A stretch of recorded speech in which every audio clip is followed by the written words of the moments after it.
जय हिंद साथियों, मैं हरपाल ठाकुर सीहोर से। जैसा कि आप सब जानते हैं, नरेंद्र मोदी राहुल गांधी जी से इस कदर डरे हुए हैं, इसका आप अंदाजा लगाइए। राहुल गांधी जी ने लोकसभा के अंदर कहा कि इस बार आपके 400 पार के नारे को संविधान को मानने वाले लोगों ने और देश के लोगों ने नकार दिया, आपको 240 पर रोक दिया। आने वाले समय में हम आपको गुजरात में भी चुनाव हराएंगे।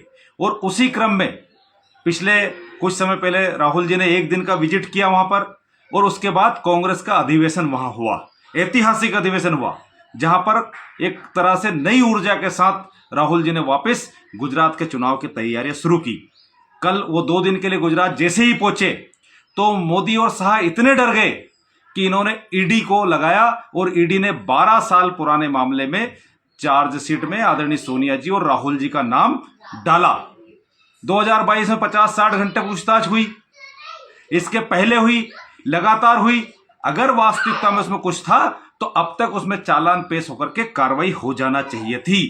पर नरेंद्र मोदी जी का उद्देश्य एकमात्र इस देश की जनता को गुमराह करके बीजेपी आरएसएस का झूठ का प्रोपेगेंडा बना करके कांग्रेस के खिलाफ माहौल बनाने का है।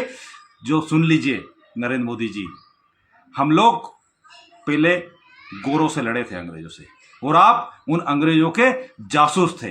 अब आप काले अंग्रेजों से लड़ेंगे और आपसे किसी कीमत पर नहीं डरेंगे। जिस नेशनल हेराल्ड की बात करते हैं, वो स्वतंत्रता संग्राम आंदोलन में पंडित जवाहरलाल नेहरू ने उसको बनाया था, और उसके जो एजीएल कंपनी थी उसके 3 पेपर निकलते थे, एक नेशनल हेराल्ड इंग्लिश में, दूसरा नवजीवन हिंदी में, और कौमी एकता उर्दू में, जिससे हमारे आजादी का संदेश देश के लोगों तक गया। जब उस समय के तमाम मीडिया अंग्रेजों के साथ थे, तो एक तरह से जो नॉन प्रॉफिटेबल कंपनी है उसका 1 रुपया किसी को ट्रांसफर नहीं हो सकता। यंग इंडिया का 1 रुपया का लाभ भी उस कंपनी के डायरेक्टर और शेयर धारक नहीं ले सकते।